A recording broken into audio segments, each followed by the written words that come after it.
You're listening to the weekly Dartscast 180. Hello and welcome to a new episode of the weekly Dartscast. Alex Moss here, back as always with my co-host, darts statistician and the now proclaimed Twitter quitter, Burton DeWitt. How are you doing? Yeah, you sent me that tweet since I have now, 6 months, 6.5 months, I think now, been off Twitter. It was right before the COVID outbreak really took over the world. But I'm doing fine. How are you, Alex? I'm doing good too, thank you. Yeah, the demand for you to come back is certainly still there. Still get plenty of tweets coming in. But yeah, busy one as always on the show this week. The European Tour returns this weekend, and I suppose to celebrate that, we've got a couple of great guests coming on. You're going to hear from a two-time world champion that's going to be making his European Tour debut this weekend, Scott Waits, and you're also going to hear from the boss of PDC Europe, Werner von Moltke. Two great guests coming up later on. But let's get into some darts that we have seen already this past weekend. The World Series finals over in Salzburg, Austria. We opened up last week's show by talking about Gerwyn Price. He'd just won back-to-back titles on the floor in the Autumn Series, was in some good form, and we were saying, is he getting back to his best? Well, he's now followed it up, a third title in 6 days for the Iceman. Is he now the man to beat? He's definitely one of them now. He did exactly what I said he needed to do when we were, not even a week ago, because we recorded on Wednesday. It'll be a week ago, I think, by the time you guys are listening. But we recorded right after he won his second consecutive title last Wednesday. And I said what he still needs to do is go and look like he's going to win on television. And not just a match, but go look like he was going to win a tournament. Because at the back end of last year, every single event he either won, well, it was really just one, but other than that, looked like he was going to win. He absolutely could have won the Players' Championship final, probably should have won the Players' Championship final in Minehead last year, had his best run at the World Championships, and was really there in or thereabouts every single week at the end of the year when every event was on TV. He hadn't yet done that this year until now.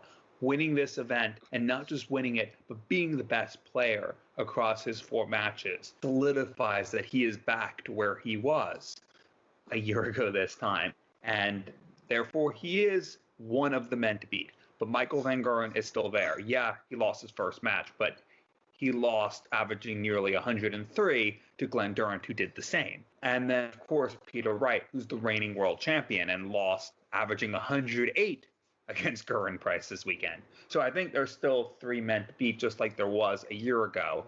But Gerwyn Price is back, deserves to be in that company. He's won 3 titles in a row and now has that TV title to boot. Yes, he is one of the 3 men to beat. Yeah, I think that's a fair assessment. And before I get into it, just want to give a shout out to one of our followers on Twitter, DartsFan03. We put out a tweet before the final session of the weekend for our listeners to predict the final, predict the winner, and anyone who got it correct, we'd give them a shout out. So DartsFan03 was the only one to do it, so congratulations to them. I think we can all get swept up in the moment sometimes, a bit of recency bias when someone wins a big title, and especially in the fashion that Gerwyn Price did at the weekend. He beat some top quality players on that final day.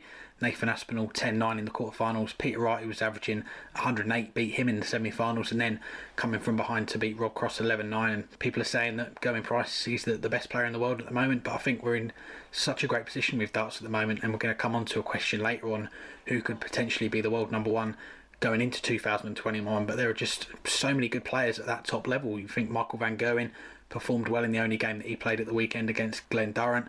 Glenn Durrant, he's got to be in the conversation. Peter Wright, the world champion, averages 108 in a semi-final. You're fancying your chances to win that game, but Nathan Aspinall, Gerwyn Price, I think it's just a great for us as fans, isn't it? Watching these events, hopefully now they're going to be week after week, and seeing who can come out on top in each of these games. And at the weekend, Gerwyn Price right now playing some great darts. Rob Cross said in his interview afterwards, he said that Gerwyn Price is playing the darts of his life, and to think Gerwyn Price has only been around on the scene on the tour for 5 or 6 years, still learning and still good for a quote as well. You think after that semi-final win against Peter Wright, he said he doesn't think it's getting easier winning games on TV, but he feels he's getting better. And even after the final when he won it, he was saying all the right things. 8-4 down to come back and win.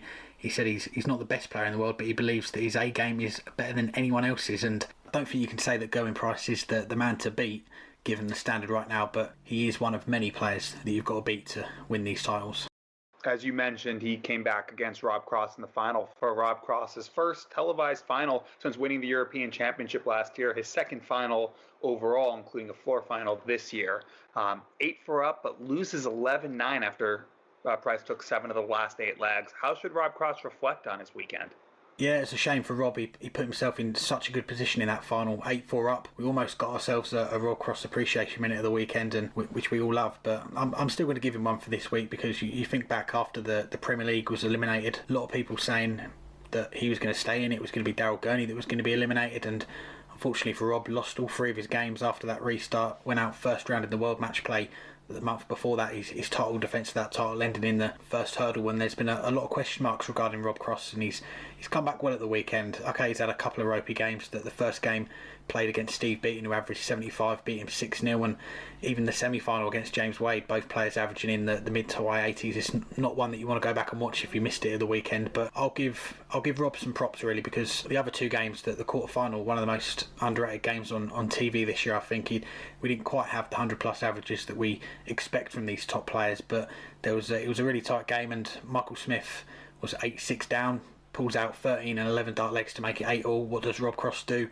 Replies with an 11 dart hold, 12 darter to break to win 10-8. It's the darts that we've come to expect from Rob Cross when he is playing at the top of his game. And as I say, the final, he'll look back on it as a missed opportunity, 8-4 up, to let that lead slip and lose 11-9. He'll be gutted about that.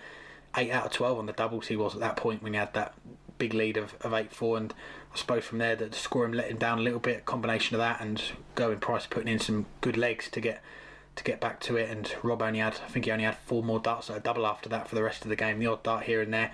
But when we think back a month ago, Premier League restart, losing those games, people writing him off. It wasn't perfect the whole way through this run that he's had to the final, but I think there's enough good signs there for the appreciation minute. You hit a lot of what I was going to say. There's not much positive he can take out of the weekend, but after a year that has had a lot of negative, to not have much negative takeout other than blowing the 8-4 lead is a step in the right direction. And those last 4 legs that you alluded to against Michael Smith were 4 of the best legs of the entire weekend. Let's take those legs out. The rest of that match really wasn't that good. Yes, Cross got over the line, and yes, Cross lifted his game when he needed to. But he didn't have to play against Steve Beaton.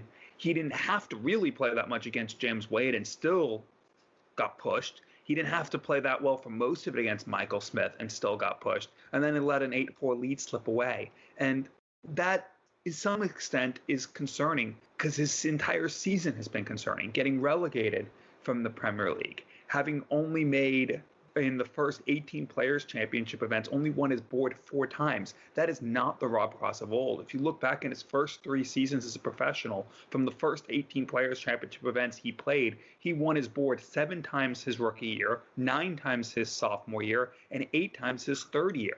And in that third year, those 8, he only played 16. So that's 8 out of 16, not even a full 18. He's had half of that through 18 events, playing in all 18 so far this year. Only twice has he even made the quarterfinals. He's usually winning or making finals in at least some of the Players' Championship events. He is far off where he was in his first 3 years as a professional, and it also shows in the averages, 15th in the Players' Championship this year. It's still troubling, but it is a step in the right direction. The fact that he was able to get his timing right in that quarterfinal against Michael Smith is the biggest positive, because his timing has been nowhere to be seen all year. That was a huge confidence boost for him, and something that he needs to look back and realize that when push comes to shove, he can lift his game and he can reach those levels that he did for 3 years. But it's not a positive other than that. His performances were not that of someone who you'd expect to make a final playing like that across 4 matches in most events. It's not time to panic quite yet, but there's definitely a lot more we want to see from Rob Cross that we didn't get to see this week. Let's move on to our first guest then on this week's show. And before the weekend, I had a catch up with the boss of PDC Europe, Verna Von Mulker. I'm delighted to say I'm joined by the director of PDC Europe, Werner von Moltke. Thank you very much for the time, Werner. How are you doing? I'm good. How are you? Doing well, thank you. And as I say, appreciate your time. And it's a busy time for you, I know, because when we're talking on this Thursday, it'll have been last week when people are listening to this. We've got the World Series finals upon us in Austria. And of course, this week, when people will be listening this weekend, it will be the European Tour coming back. But we'll come into that in a moment. But first off, wanted to get a bit more info on yourself. Where did your involvement and interest in darts begin? Well, actually, that's a funny story. I was on winter vacation skiing with my wife and newborn son in 2005 in Switzerland. And I remember I had an apartment from a friend of mine. And as my son was 2 years old, we stayed at home every night, and wife was taking care of the boy. Husband was bored, so he watched television. He zapped through the channels, and somehow he stopped at Sport 1, which was the German darts channel where darts was aired, and the World Championships 2006 were running. So I watched it for one night, found it some interesting, and the next night I watched it again, and the other night, and I somehow got into it. And then I remember there was the semi-final, Phil Taylor against Wayne Mardle, which Phil won 6-5.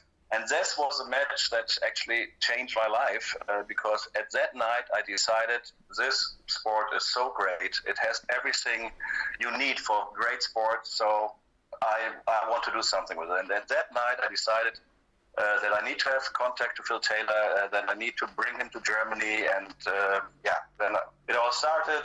And I came back from the vacation beginning of January.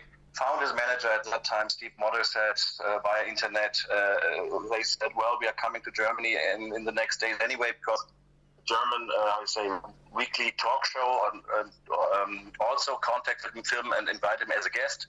The show was called TV Total. So we met in January in Cologne, and I just said, when you have time, can you come to Germany? And he said, well, the only date I have is Easter this year. I remember April 15th, 2006. I can visit you at that weekend. And then I said, okay, we have to do it, because I wanted to have it done before the World Championship, the Football World Championship in summer 2006 in Germany, which I knew was going to, everybody would only be interested in football at that time. So I wanted to do it before.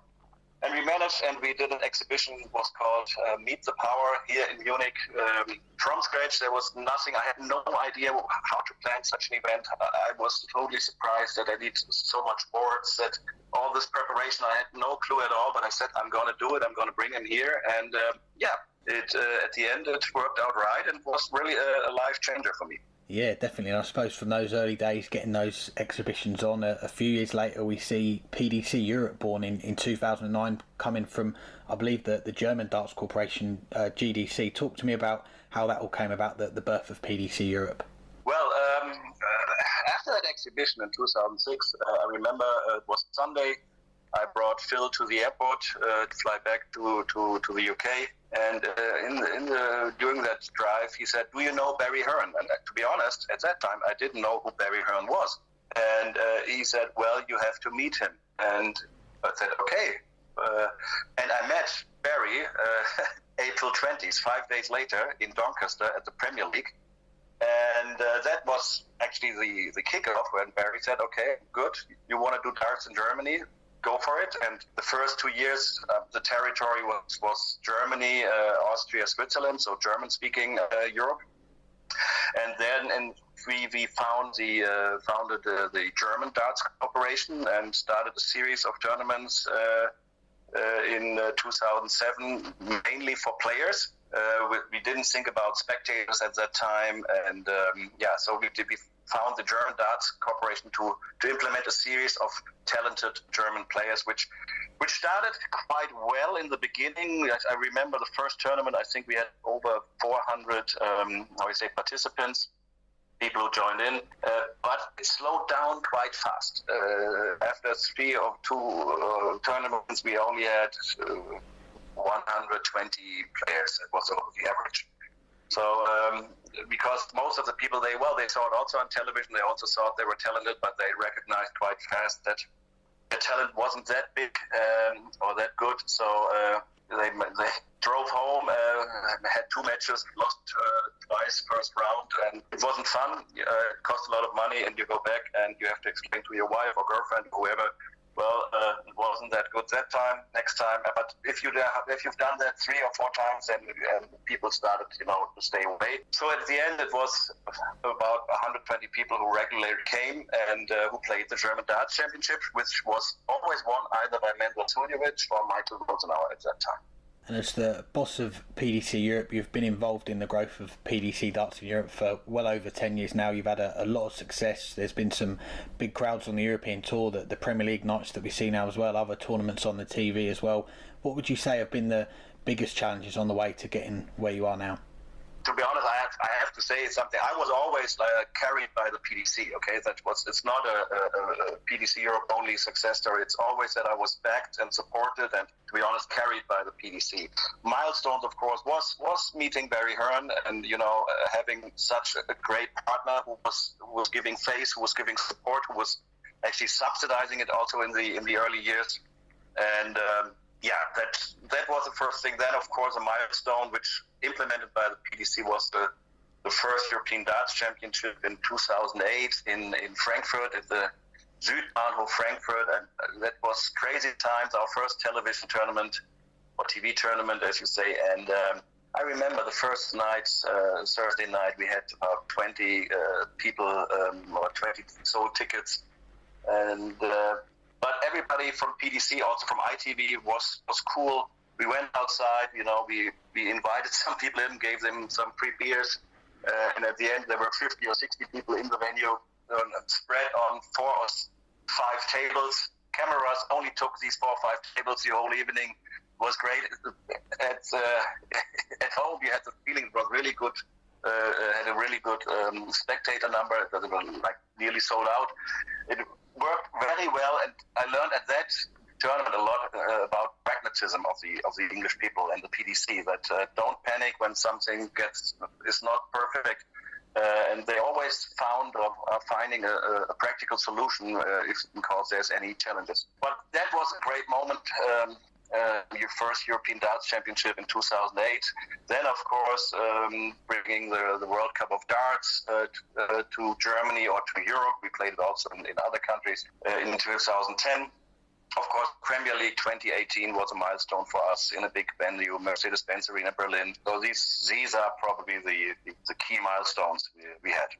We talk about the European Tour, of course, born in 2012 with the 5 events, and it's grown into this massive tour now. Obviously not this year because of the virus. We were due to have the 13 events again this year, but just talk to me a little bit about the European Tour, how it all came about, and how pleased you've been really with its progress over the last 8 years. Well, of course, I'm very pleased. I mean, we've been growing now year by year for the last 8 years, but also here the backup from the PDC as we sat down and how can we make it more popular, and we actually found out that in the beginning we made tournaments for the players, but we had to make tournaments for the spectators so that they come. And in the beginning we did floor tournaments with 32 boards and people could walk around, but it was not the feeling spectators had from what they've seen on television. On television there's a big stage, there's a big crowd in front of it, only one stage, one board, and it's one-on-one. And then we decided to change our European Tour format, Players Champion format, into this experience for the spectators. And this was a big change. And then people started coming and said, well, you know what, in Germany it's the same feeling as watching it on television at the Alley Pally. So that was I think a key moment in the beginning, or for the start of the European Tour in 2012. And so we called it PDC Tour. Of course, in the beginning it was focused on Germany, Austria, Netherlands, but then we always said we need to develop more international, and we looked into other countries, and I think now we are playing also in the Czech Republic, in Hungary, in Gibraltar.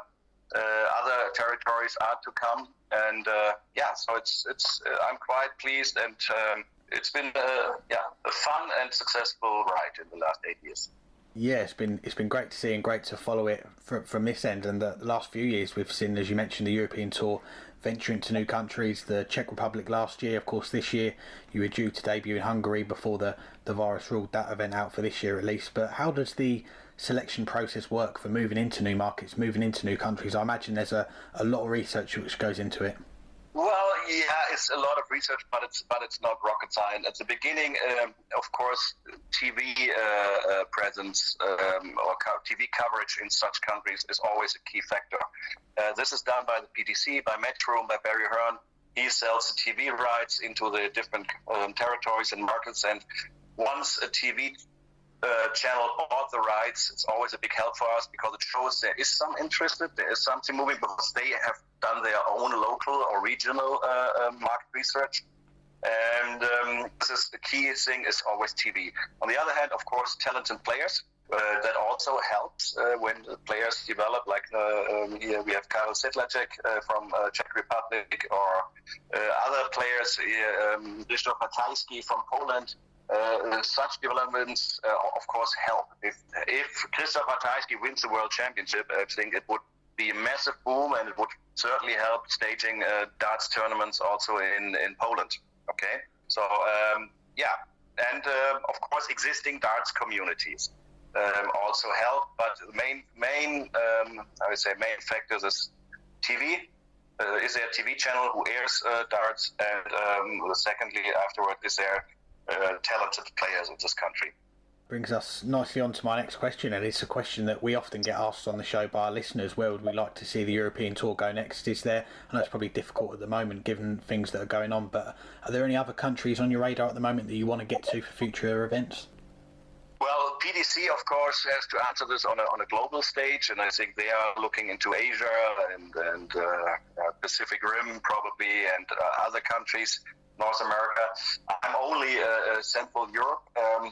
We are, to be honest, looking at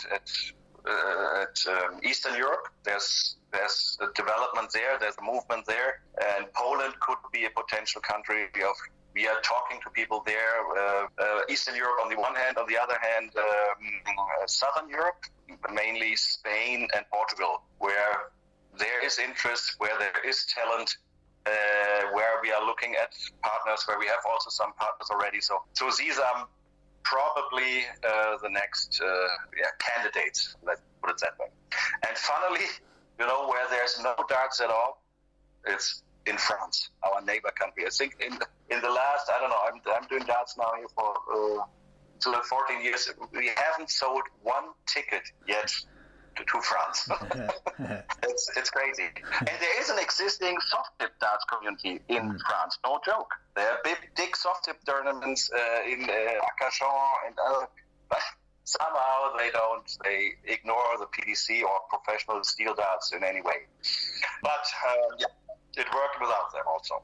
I'm sure you'll crack that market one day. But what's the end goal for the European Tour? We had Rod Harrington on during the summer, and he outlined his own vision for more European Tour events in more places, obviously replacing some of the Players' Championship events and getting more players out to these different countries. What do you see for the future for the European Tour?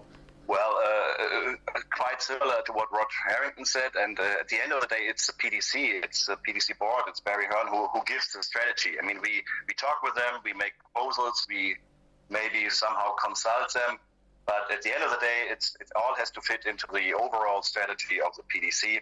And as I said, the countries, Eastern Europe, Southern Europe are next candidates, and replacing maybe Pro Tour events with European Tour events with spectators. Yes, I agree. This would be a logic next step. Excellent. And as I mentioned earlier, we're talking ahead of the World Series finals in Austria, but when people will be listening to this, it will be looking ahead to the European Tour in Germany. Both, of course, they're going to be the first events back with a limited crowd, which is going to be great to see. What's the uptake been like at this moment in time when we're talking on tickets so far for these events, given that we've had such a long time without the crowds? No, there's not been any tickets sold in France, but what about the uptake elsewhere? Well, it's... people, I mean, due to the limited numbers, I think we are doing okay. But the overall, if you ask me, like in Salzburg, the capacity of the venue before COVID, before Corona, was 3,500. Now it's limited to 1,500, which we will have on Saturday evening. But to be honest, even if the whole capacity would have been approved or allowed again, we wouldn't have sold 3,500 tickets.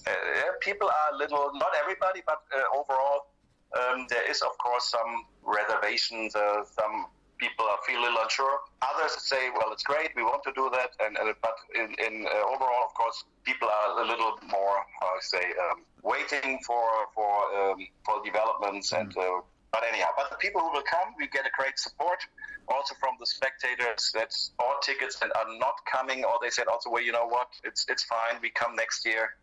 We want to keep our tickets, our good tickets we bought, and we know it's going to come back. And we get great support from our fan base or our customer base, which actually the best news. Even if they don't come now to the events, they say how they are, still with us, and they're supporting us, and says we come next year, and we follow it now on television or whatever. And so. But the pickup for Austria now, we are happy. We will. For the 1,500 we have been allowed, we have at the end, we will have 80% sellout. So this is good. That's great to hear. And just touching on the European Tour event you've got coming up the following weekend, of course, you're limited to 500 fans for each session for that. And there's a few bits on there, of course, this table service, no costumes or singing. Yeah. How much planning has really gone into getting this event on and with the fans allowed back in? It's been a lot of planning. It's after the shock in March and April, where somehow everybody was like couldn't believe what's happening and was waiting for medicine or a wonder or whatever. Then we started in May to say, well, we have to do something on our own. Okay, we need to keep moving. Or as Winston Churchill said, if you're going through hell, keep on walking. Okay, so. That's what we tried to do. We developed our first TV event. We were the first on in German television, even before the Bundesliga again, with our Super League of Darts, which started end of May. We did outdoor drive-in dart scalas in Hanover. And then in June, I said to my team, listen, guys, we will not wait until official rulings will there be or whatever. We have to be proactive. We have to develop our own security, health systems. Go to the authorities, talk to them, show them what we've found out or what we've came up with. And especially for Austria, for Salzburg, we got in touch with the Red Cross Austria. 3 of my employees now are official COVID-19 agents trained by the Red Cross Austria, who know all the rules, all the systems, every standards, everything have to look out. And then we said we go to the Salzburg arena and said, okay, at that time people indoor were allowed for 500 people. And then we said, okay, what if we divide the venue into 4 areas of 500 people? And we took the venue, took the plans and said, okay, we can. And the result was we could. So we had 4 groups of 500 people, and they all have their own entrance, their own exit, their own smoking area, their own toilets, their own wardrobe, their own whatever. So they don't get in touch in that. And the authorities there said, well, listen, guys, this is really a smart concept. And they proved it at the end of the day for 1,700 people. Now, at the end of the week, we had the ruling from Austria. Everything's now limited to 1,500, which is fine for us because our system was developed for maximum 8 people per table, which is only one visiting group. Because we now have to work with visiting groups, because visiting groups within themselves, they don't have to have distance rules or keep distance or whatever. In the maximum, it could be 8 per people. Now, on average, we have 5 people per table. So we had no problem with the 1,700 or with the 1,500 limit. But that's what we developed. Same for Hildesheim, where we are also we'll be testing an air cleaning system for the first time. And to working with the Robert Koch Institute and others to see if this really is effective. Because this is an air cleaning system which is supposed to kill all the bacteria within the air. So this is something we will try. And at the end of the day, we're trying to be proactive because the authorities, at the end of the day, they are all, they have so much work to do. They have to control so many. They are getting bombed by so many people. So that we also try to do the work from our side, to help from our side. Listen, guys, we thought about that. We thought about that. And there are some who say, well, let's see how we can make it happen. Others say no. They say no, don't talk to me. They always have. I say there are the people who say it doesn't work because, yeah. But on the other hand, we also find people who say, okay, how can we make it happen that? And it's our job. I mean, we just have to make progress. We have to keep moving. Everybody has to see what he can do under these circumstances, because I think some people maybe are not aware that the money is now that it's spread, that it's not like money printed and nobody has to pay back. No, these are all. This all needs to be paid back by us, by our children, by everybody. So I see everybody has actually the obligation actually to see what he can do now, because it can't. We have to see that it doesn't get much worse, because if it gets too worse, then a lot of more damage will be done that cannot be maybe solved again. Definitely, fingers crossed for that. And I'm going to try and squeeze in 2 more questions before I let you go, and really just touching on these next couple of weekends is going to be interesting to see how they play out with the fans back in the venues. Obviously, we've got our fingers crossed they're all going to go well, and if it is a success the next couple of weekends, it could be an interesting situation, because we've got the World Grand Prix coming up here in the UK. That's behind closed doors. We've had the World Match Play, the Premier League, both behind closed doors here in the UK. So if that situation stays the same in the UK, and you guys in Germany and Austria, you're able to have the fans in the venues, could you perhaps see some of the bigger events that we used to see in the UK moving over to Germany, Austria and around Europe during the rest of the year?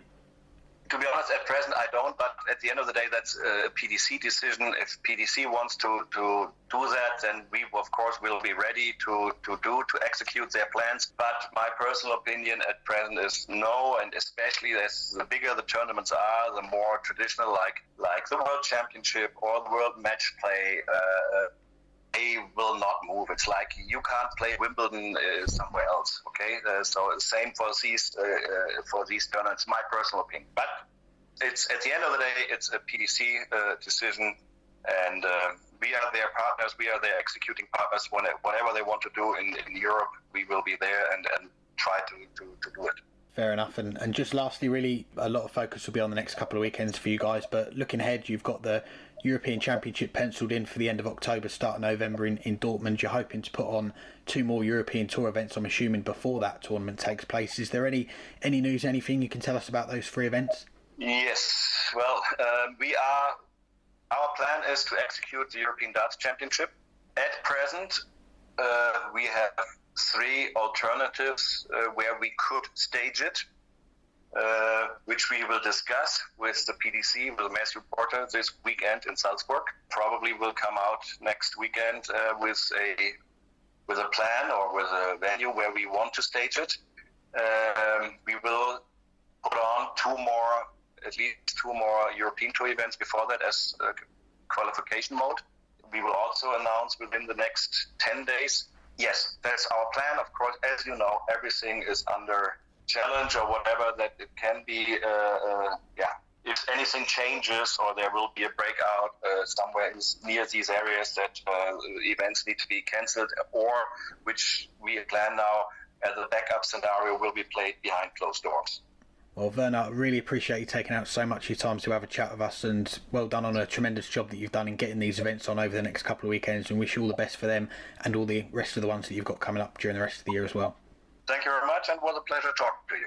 Thanks again to Verna for joining us. Now let's get into our question of the week. Just one for you guys this week, and it's an exciting one when we're looking at the results of the poll at the moment. Who will be the world number 1 after the World Championship? The options we've put on the poll: Michael van Gerwen, Peter Wright, Gerwyn Price and other. Who are you going with? As of the time we're recording, it is a dead heat in the poll between Michael van Gerwen and Peter Wright. Still a week to vote, and would be surprised if it ends in a dead heat.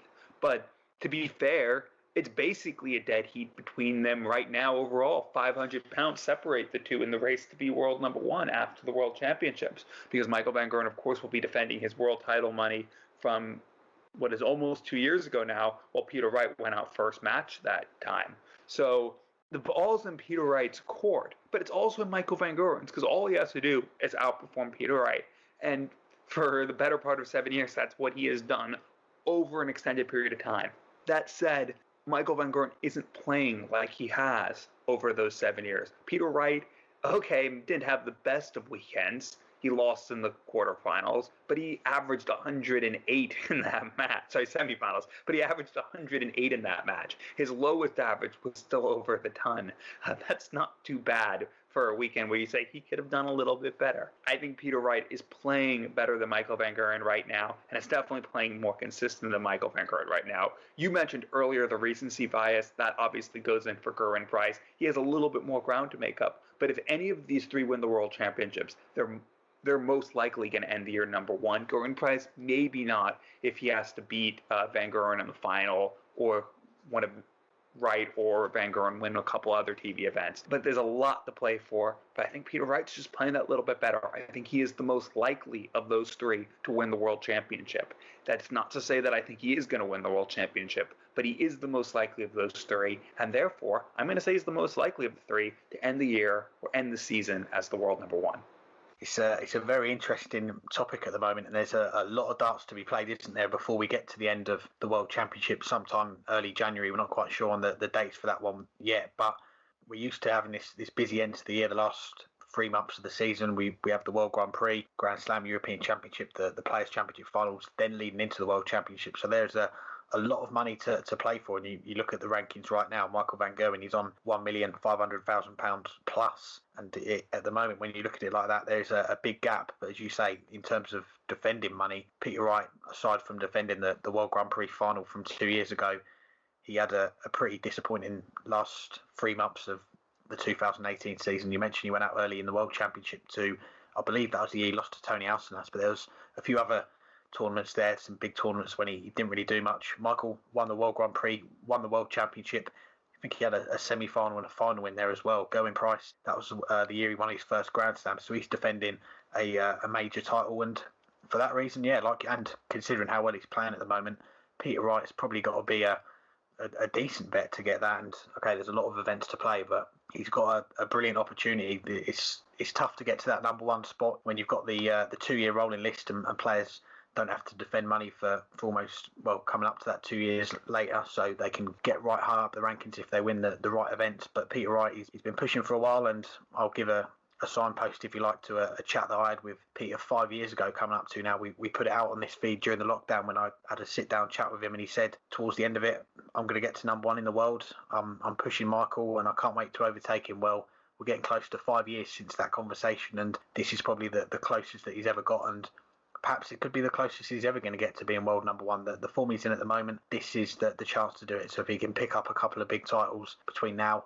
and the World Championship at the end of that, I think he's got every chance. And as listeners to this show know, I'm a big Peter Wright fan myself, so I've got my fingers crossed for him as well. Do you recall who it was that on this show 2 years ago tipped Tony Alcinas to beat him first match? I believe it was you. Also tipped Ryan Sill to beat Mensur Silovic. I don't think I got a single other match right across the 95 matches that fortnight or 3 weeks, however long it was. But I did get those two. But anyway, moving on from the question of the week, this upcoming week marks, and it's been a long time, and we've been waiting a long time to say this, but the European Tour is back. What are you most looking forward to about the return of the European Tour? Yeah, it's going to be good, and you can brag about them picks from a couple of years ago, but we'll be touching on the picks from last week's show in a little bit, so we'll see how you got on in those ones. But just before I get into this answer, actually, there was some, I suppose, breaking news you can say on this show, but you'll be hearing it a few days later after we've recorded. But PDC have just announced the dates and the venues, if you like, for two more European Tour events after this weekend. The third and fourth one's going to be in Sindelfingen and Riesa during October, so we're going to get 4 events for the European Tour this year. And yes, it's been one of the biggest shames on the darts calendar that we haven't had the 13 events, the debut in Hungary, the return to Prague, some big events there that we all were looking forward to. But I suppose, it's just nice to see this event back on, the European Tour back on. It's one of the tours that we all love to watch at the weekends. You get to see the top names play in front of big crowds.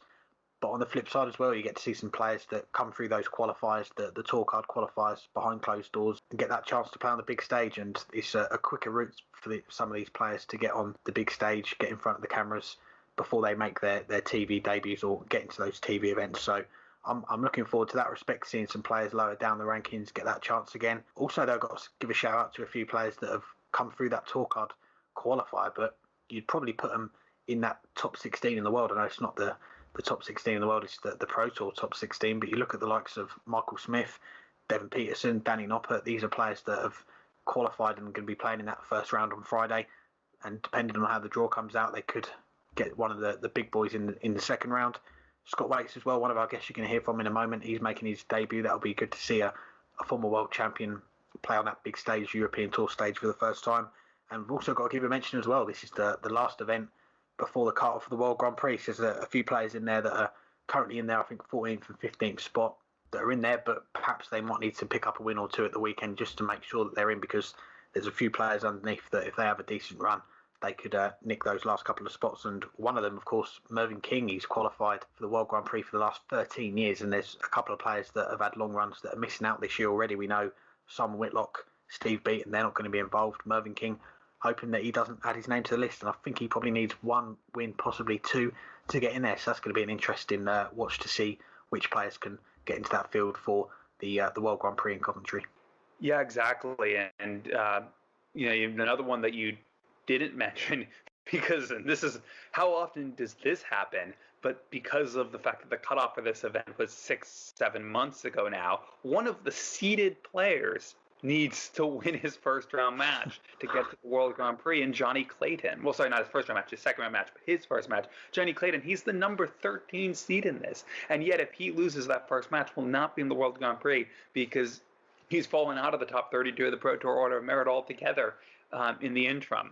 Mostly due to no fault of his own, just because he's had some bad draws in the few Players' Championship events and was defending a bunch of money over the course of the summer that for events that never happened. So Johnny Clayton's going to need to win a match. Mervyn King's going to need to win one, maybe two, depending on what happens. And that leaves Matters Rosma just barely clinging on, hoping that results go his way, and we won't know till the draw comes out whether that'll be. But I think that's what I'm most looking forward to, is to see how the last weekend before the cutoff for the World Grand Prix goes out, because we're going to see a bunch of names we've never seen before playing in, well, not in Dublin, but in Coventry. Granted, I think most of these players have never played in Coventry because they haven't played in Coventry in quite some time now. But always playing the World Grand Prix. But I think that's what I'm most looking forward to. But also the European Tour atmosphere. It is what makes the Pro Tour great, is having those European Tour events, and we've missed them, and it's so good to have them back. Basically, I'm just looking forward to everything this weekend, except for the NFL. I'm definitely not looking forward to the NFL because my team is terrible. Well, let's get into our final guests before we finish up with some listener questions. And here's our chat with the two-time world champion making his European Tour debut this weekend, Scott Waits. I'm delighted to say I'm joined by the two-time champion of the world, Scott Waits. Thanks very much for the time, Scott. How are you doing? I'm not so bad, yeah. Good morning. Well, thanks very much for the time, and wanted to start off really by going right back to the beginning for you in darts. I mean, your name started to appear around 2005, 2006, having some big runs at some of the bigger BDO Opens, but where did it start for you in darts? A lot of it was just playing with my mates in the pub, and some of them at the time were playing for the county, like Gary Thompson. He's been around probably as long as the dinosaurs, as Gaz. And basically, he were going away for some of these little weekends, so I joined him on these little weekends away. And how did you find it to begin with, going to these bigger events? Obviously, you mentioned there you started off with just playing with mates, but then to go into competitions, what was that like? It was more of just like a bit of fun and a weekend away rather than a serious darts tournament. And it was just more to spend time with my friends. If they were going away, I had nobody to knock about with. So just go away, play darts, and as it happened then, I started getting further and further in some of these competitions. Definitely, yeah. And 2007, that was a breakthrough year for you, winning the Dutch Open, the biggest Open of them all, beating Steve West 3-0 in the final. What are your memories of that weekend? So, believe it or not, we went to the Dutch Open on one of my best friends' stag do's. So, there were about 20 of us went over. And so, basically, we did exactly what all lads do. Went out Thursday night on beer, got in early hours Friday morning. I think we had 2 or 3 hours sleep, and then we're playing darts on the Friday. And then I think I qualified for on the Friday for the Sunday. And then we went out again Saturday. And then it was just like non-stop drinking weekend. And as it happens, then I won the pairs and the singles. So it was quite an eventful weekend. Unbelievable. And you look back at that, how that tournament's run, and obviously the last couple of rounds, it goes away from the boards on the floor to then having that big stage at the end of a weekend. And as you say there, darts probably wasn't the highest priority for you guys that weekend, but to get to the final, play on that big stage and win the whole thing, you must have been, you couldn't have believed it, really.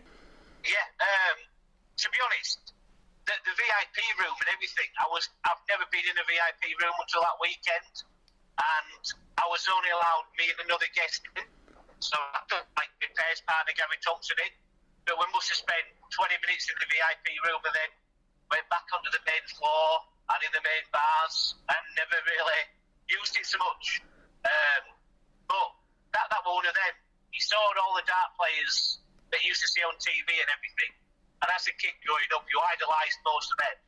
And then to be in the same room as them, it was quite strange, because they were all looking at me going, "Who's he?" basically. Well, they certainly soon found out, and it was a big year, as I say, 2007. You win that title, and that summer as well, it gets announced you're the highest non-ranked qualifier for the BDO for the first ever Grand Slam of darts as well. So things are really starting to progress for you now. That was another funny story for the Grand Slam. So we're out on the Thursday night with my mates, and we're playing in the local league, and my phone goes, and we're always having a laugh and a joke with each other and winding each other up. Phone goes, guy says, "Hiya, it's Barry Hearn here. I want to invite you to the Grand Slam." And I went, "Yeah, all right, Barry, yeah, no worries." And he went, "No, seriously, it's Barry Hearn." I said, "Yeah, of course it is, Barry, yeah." He went, "Well, I'll tell you what, I'll put the paperwork in the post. You should have it in a couple of days." I went, "All right then, Barry, I'll see you at the Grand Slam, mate." But sure enough, 2 days later, the paperwork came through the post, and I'm like, I don't believe that. Really don't believe it. I thought it was one of my mates winding me up. So what was it like then, going to the Grand Slam and not just playing the best of the BDO, but also playing the best of the PDC and also on ITV as well? Well, all my mates are like wanting me to win, but in reality, I've got no chance of competing with them guys whatsoever. But what I tended to do was I started to practice quite a lot. So when I actually won the Dutch Open, I went back home and everybody says you can probably do something in darts. And I've always been quite interested in darts, but never took it serious. So every night I practiced for at least 2 hours a night, which at the time worked, and it benefited me massively. Yeah, it certainly looked like it, because 2008 you make your Lakeside debut as the third seed. That year as well, you get to the World Masters final, have a classic final with Martin Adams, just lose out in a final set. So something that started out as a bit of fun with your mates, and all of a sudden you're competing in big finals and playing in World Championships as well. Yeah, within 2 years of just taking darts as a bit of fun and everything, it just got really serious. 2009, another big milestone for you. You get to the Grand Slam final. I mentioned there a moment ago. I know it was a hard defeat to take against Phil Taylor, but playing against the best player in the world, and that must have been a special occasion, even though the result was one-sided. Oh, I'll tell you what, you get no better feeling ever in your life than being a massive underdog but reaching the final of a competition like that and standing behind Phil Taylor. And yeah, it completely destroyed me. But I'd done my bit. I'd got to the final, my semi-final and my final. I'd still turned up, and don't get me wrong, I still wanted to try and beat Phil. In reality, I was just overcome with the competition, overcome with getting to the final and everything. And, I was never going to win that in a million years.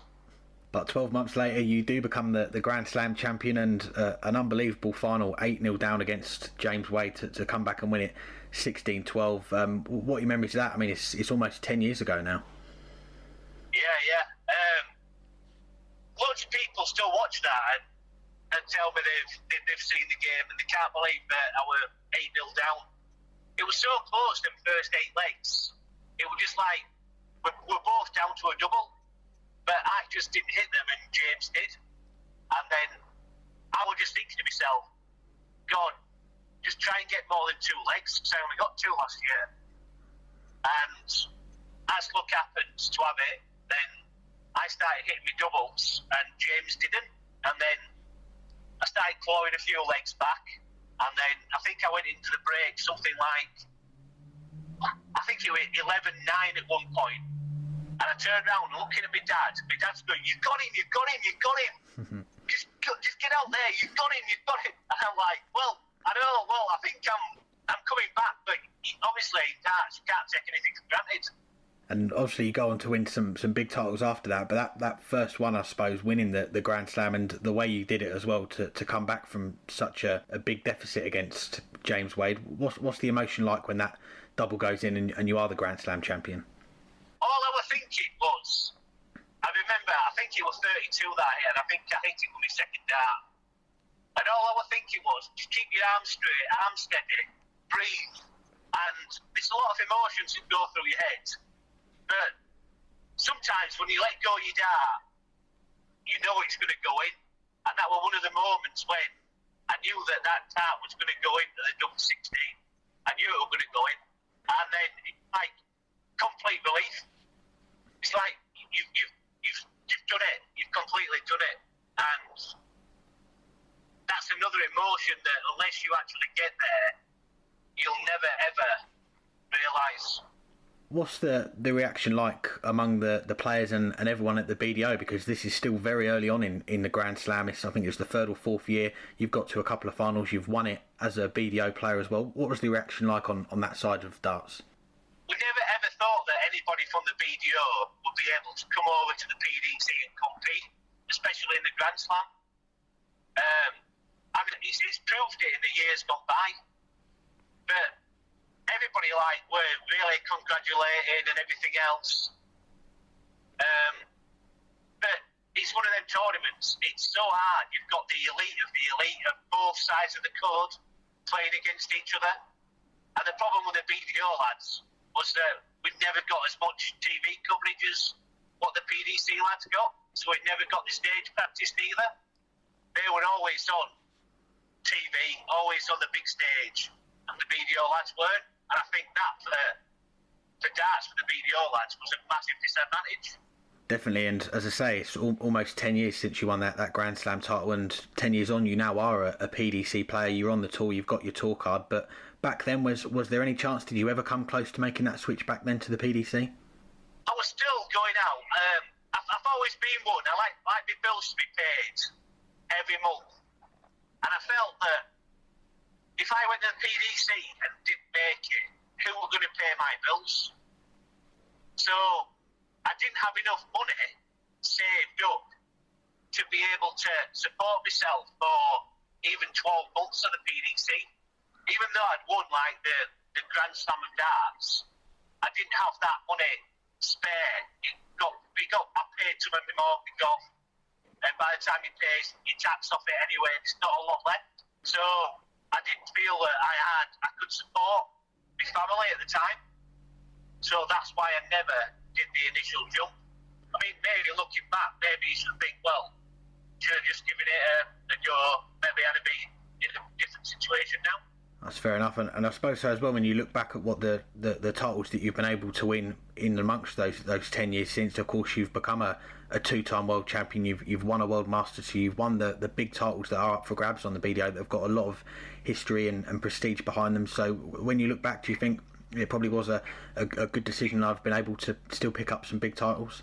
Yeah, I don't regret not ever going over. I mean, like now, I've got my tour card now, but from the BDO, I mean, I learned my trade in the BDO, so I can't really knock the BDO for the years that I had with them. I mean, the last year and the year before in the BDO, you can see the demise of it, you can see it going downhill, and, you know, it's in the sorry state of affairs at the minute, and it shouldn't be, because we need a BDO, we need a grassroots of darts. And, you know, my two world champions there, there were still some awesome dart players. There's thousands and thousands of BDO players that you don't even see that can actually compete with the lads that you see regularly on TV, but they can't make it to all the competitions. So the standard is still exceptionally high. So to win like the World Championship, still a massive, massive achievement in the BDO.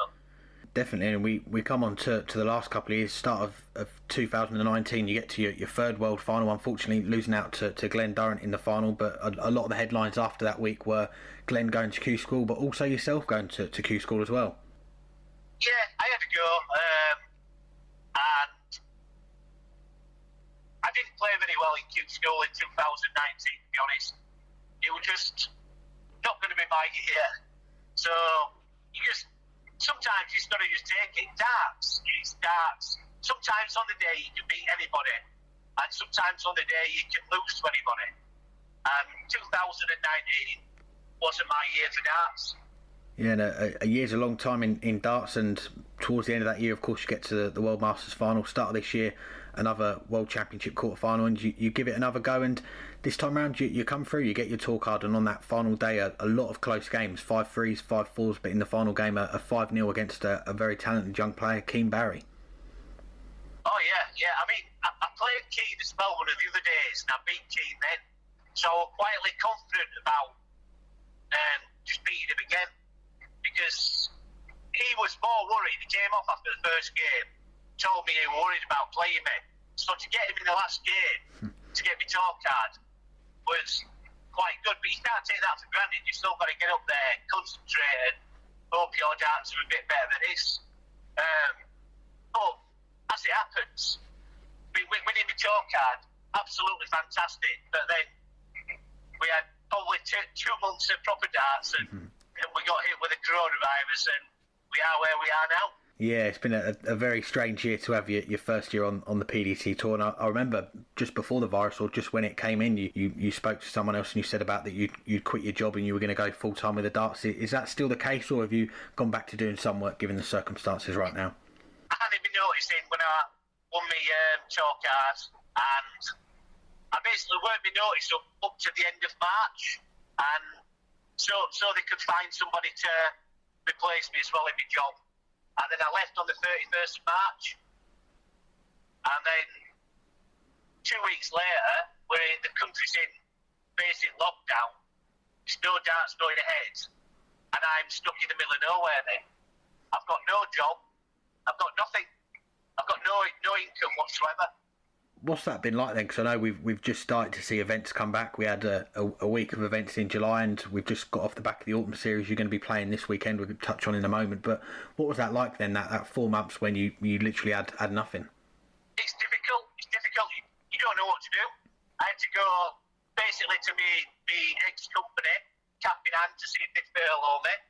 And to their credit, they furloughed me, but I didn't get, obviously, they didn't pay me a wage for the first 2 months. But that furlough money helped me out a great deal. And now we went to the summer series.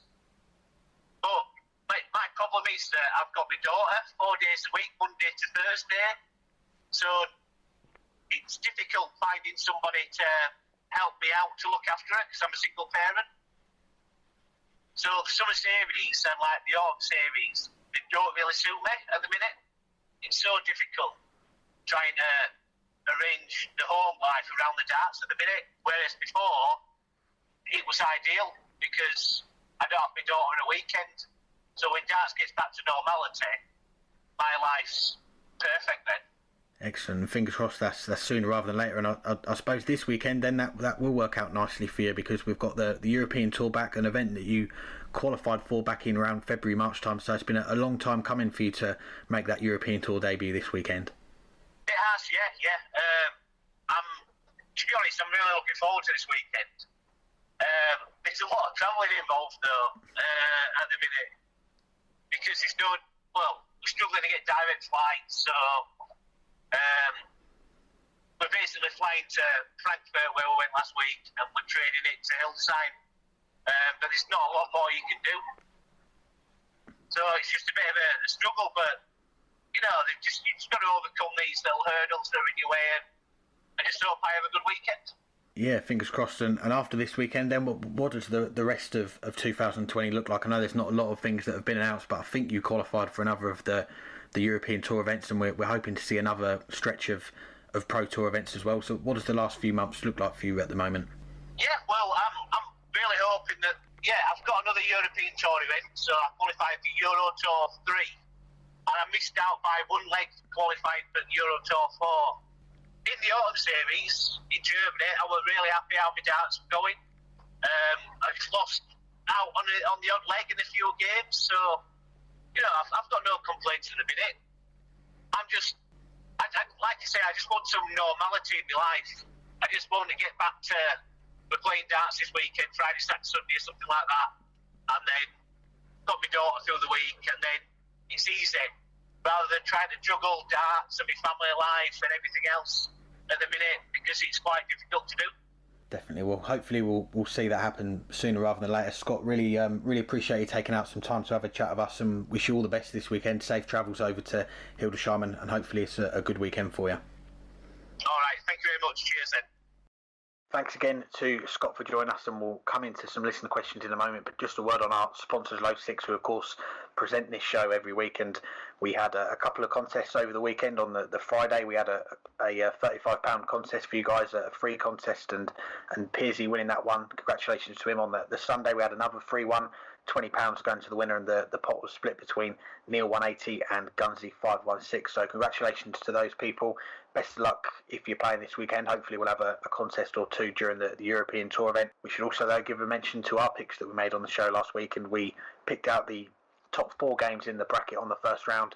And to be fair, I should have had a clean sweep on these games, because Fallon Sherrick missing the 4 match starts to beat Jeff Smith. That was the one that you got right, Jeff Smith coming through that one, but me getting 3 of the 4 right. Glenn Durrant beating Dimitri Vandenberg, Steve beating Simon Whitlock, and Christoph Ratajski beating Mensah Suljovic. So 3-1 for me last week. We might reconvene during the week when we know what the games are going to be, and maybe make some picks off this podcast. But I'm sure if I get the results right, we'll hear about it next week. I don't get bonus points for getting the scored spot on, though. No, I'm sorry, we're not doing that anymore. That was just the Premier League Prediction League, which of course I finished, well, we're not quite sure yet, but it's looking pretty good for me on that one as well, in terms of me and you. You know, I'll give myself the bonus points. I think since it was 11 legs, I should get 11 bonus points. So it's 12-3 to me. We'll leave it to the listeners. They can get in touch if they want that to happen. Then we'll make it happen. But let's get into some listener questions. As always, you guys getting in touch with us. Really appreciate you getting in touch. And one of our big supporters gives us one of the best intros for this show. We had it on last week or a couple of weeks before. High Roller Radio. He comes in with, if you could take the mindset of one player and the skill set of another, which two on the tour today could challenge the 16 world titles of Phil Taylor? He's gone with Gerwyn Price and Michael Smith. Who are you going for? Yeah, that's a very good question. Obviously, if we asked this question 4 or 5 years ago, the answer would have been simple. I would have taken the skill set of Michael van Gerwen and put it alongside the mindset of Michael van Gerwen, and that would have been the end of the discussion. But it is a little bit different now, especially because Michael van Gerwen's mindset's not what it used to be. We don't know exactly what it is. Obviously, his confidence has taken a dent.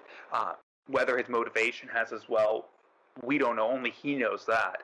But I still think he is the most skilled player. His A game, even his B game, is better than almost anyone's A game. And he doesn't have to be focused to hit his B game.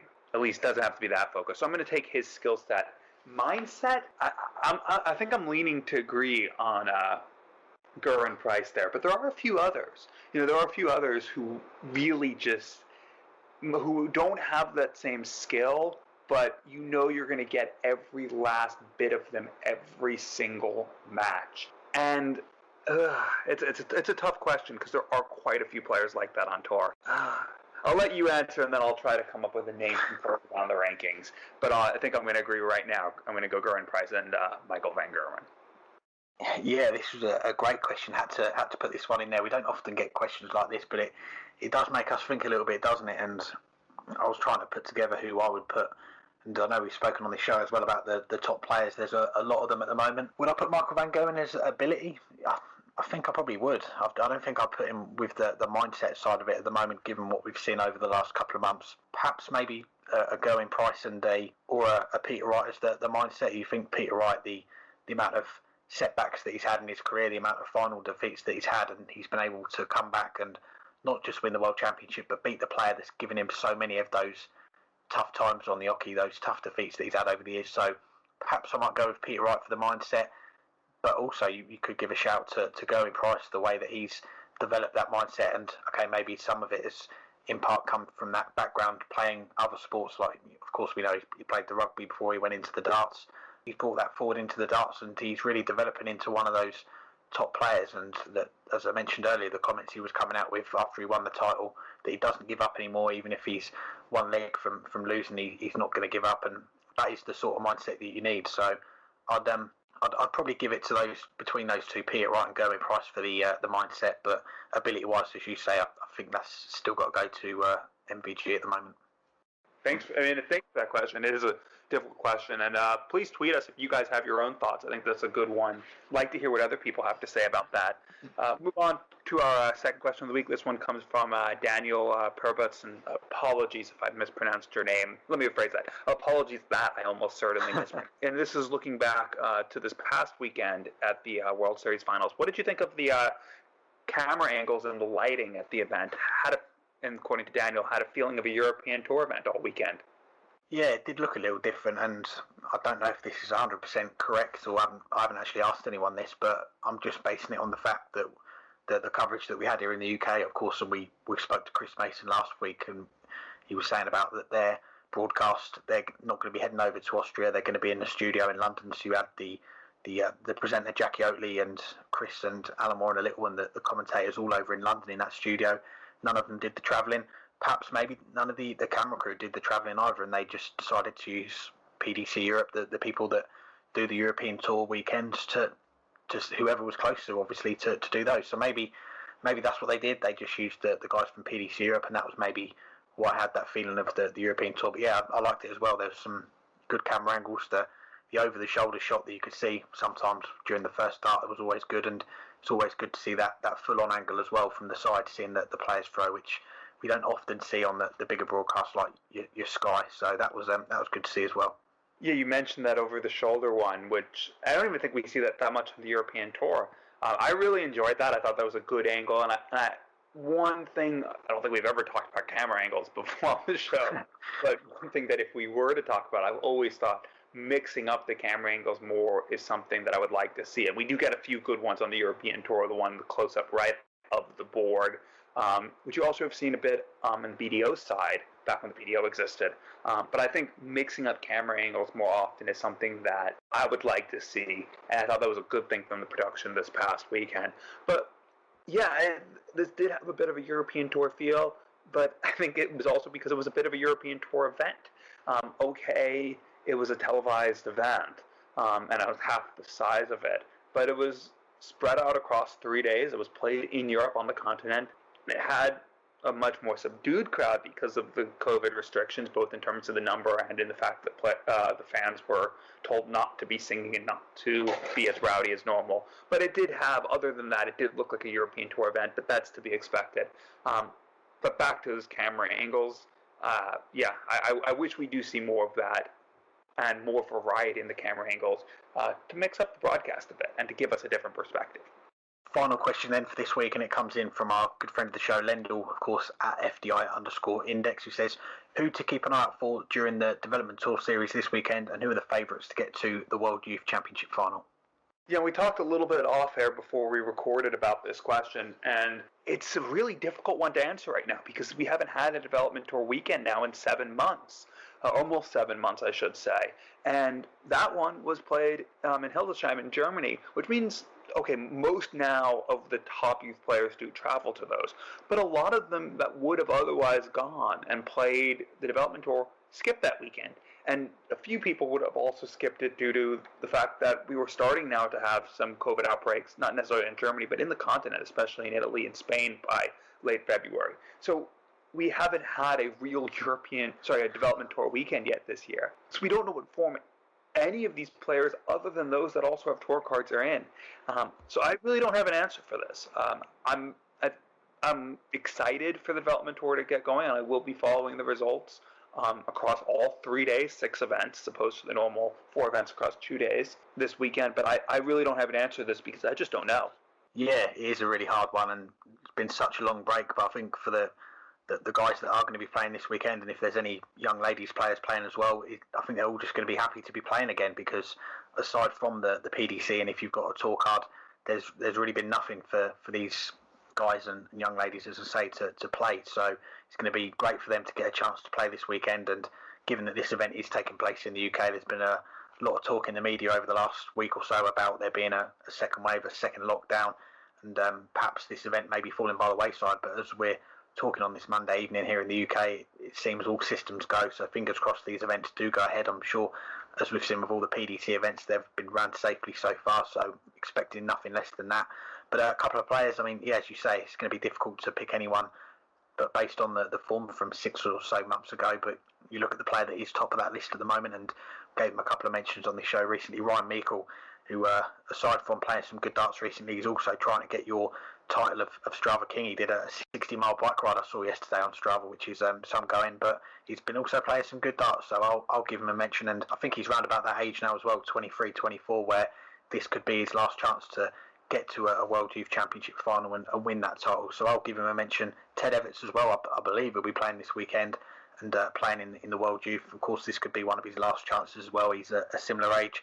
A couple of younger players as well, though. Give a mention to Louis Williams, who I think he's a little bit lower down on that list at the moment, but 6 events, there's a lot there to play for. Of course, we saw him play in the UK Open, where he had a good run, beat Adrian Gray. I think Jose de Souza as well, just lost out to Steve West, who had some good wins, and he was one of the Riley's qualifiers. So he's definitely one to watch out for. Still a lot to play for. Tour cards, World Championship spots, and of course that big one on Monday, the World Youth Championship finals. Just to clarify, did you say 16-1-6 or 60-6-0? 6-0. Credit to that. Not that I could bike 16 miles. I don't think I've been on a bicycle in about 15 years, so I'm not even sure I know how to mount a bicycle, let alone bike it. But yeah, that is definitely impressive. Maybe he can take my Strava King title.